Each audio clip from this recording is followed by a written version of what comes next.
So another symptom that with the astral parasites would be the changing of personalities, right?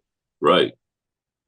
And so Yeah. that, But what happens is that your personality is already changed and you don't know that this is not you.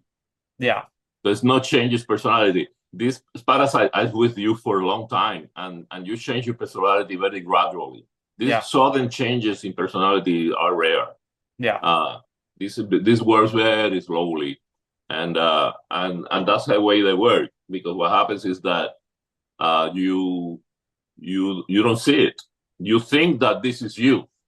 So my mantra, my healing mantra, is you have to dissect as a surgeon with the scalpel of self-observation.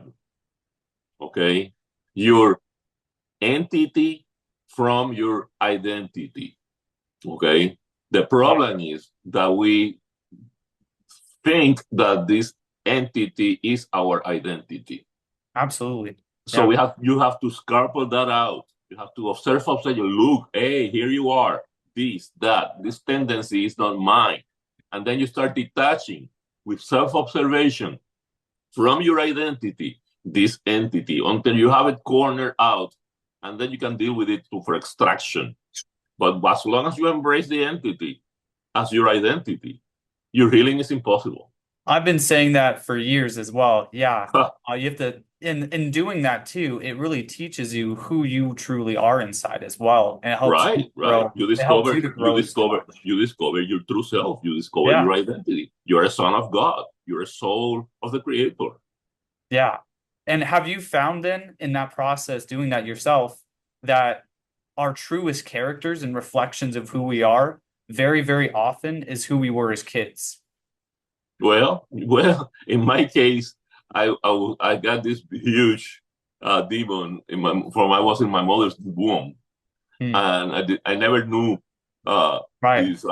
I mean, I was a very troubled uh, kid.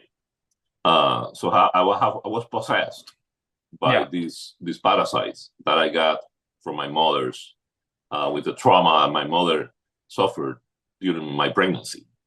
So I didn't have the before and after to Hmm. compare uh, how it was before. Always been like that. It was not until I was with psychedelics able to do that to Differentiate. to split the okay, and then feels so good for the first time. I never thought that could be possible because that was me. I didn't know the difference. So with that's very interesting then. I'd love to get your perspective. So with you not having a before and after perspective, would you say after going through that process that you became more curious, uh more love oriented and compassionate? Um, just all these traits that we see as little kids, right? Right, right, right. Yeah, I wasn't that, but I was doing it by imitation. I was doing because rationalizing what love should be. Right. Because I see from my parents, I see in the movies, I see It in was the pop. external. It's just on my that's the way it's supposed to be. So I acted out, Right. but I was not healing, not feeling it from the bottom of my heart. Yeah. So for the external world, I was a very loving kid. They could not tell the difference, but and I couldn't tell the difference either until Yeah. I was able to release it. I Right. said, You just thought that "Wow, was normal. now I'm feeling the act that I was doing as an act." You Did know, you think that everyone now it's else? authentic. Now it's not a show anymore. I didn't know it was a show. I thought that was the way it is. So Right. it's very hard to explain. Did you at that time think everyone else was acting as well? No, no, because I Everyone was didn't know being I was acting. right. Yeah, that's true. Okay. So that's the way. This is who I am. I'm a nice person. I'm a good person. I'm a Right. loving person. Because I was acting as a loving person is supposed to act. I Gotcha. mean, I learn behavior. It was not coming from the heart, from the Yeah. soul. So one thing that you kind of touched on as well. Most people is like that. Okay, believe it or not, this is what I've been discovering over the years. Yeah, absolutely. And I think they very much do target kids in general as well, Right. because kids that they have their souls are so intact normally.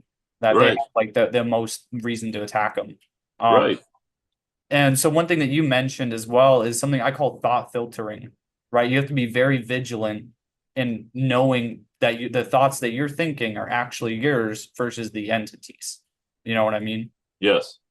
And that's a very tough thing that a lot of people can't handle, I feel like. It's very hard. Yes. But once the entity is there, it's thinking for you, and you think it's your thought. Yeah. So it's you embrace the thought, especially twisted stuff like sexual Yeah. stuff and Yeah. things like it's not ethical or things that are unlawful. Uh, if you're thinking about those things, you feel make sure that this is an entity thinking for you. Well, and You there's know, that common example where that everyone's experienced, they call it the call of the void in the psychology terms. But when you're like someone's driving down the road and they get that little flick in their mind to just drive the car off a cliff or something crazy, right? right. And then they just That's an they sh entity. That's an entity. exactly. They That's shoot an it. entity that wants to take you to hell. Yeah. So they shoo that thought away, but they never really analyze it or look at it. You know, they Right, just say, right. "Oh, This that's a is the weird entity. abstract This is thing." an entity. This is an entity. That's Absolutely. evidence that you have an entity. Yeah. And that's in a lot of different aspects of our lives. A lot, a Well, lot. Listen, we are all full of it. yeah. This is not like 1 in 10. This is 9 in 10 or 9.9 in 10. I mean, we all come from disturbed childhoods. I mean,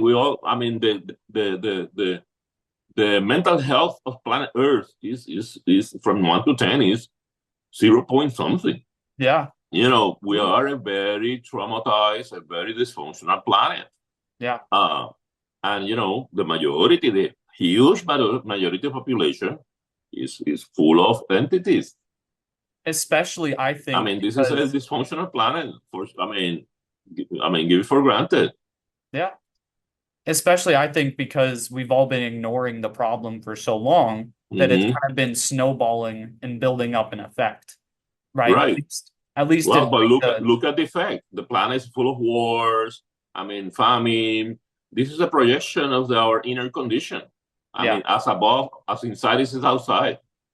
So what humans do is to learn to live uh, and manage the situation on a livable conditions, and accept that this, and go through life waiting for death to end the game, and but trying to manage it as best as possible within the conditions, because it's ignorance. We are trapped in this box, 3 dimensional box, and we don't have access, and we don't have the wisdom, and we don't have the information to grow up.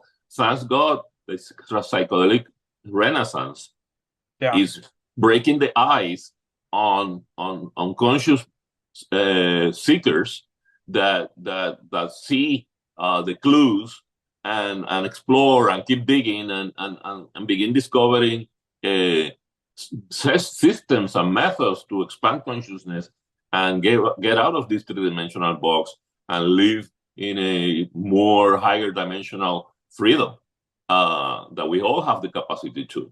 So this is what shape is all about. Yeah.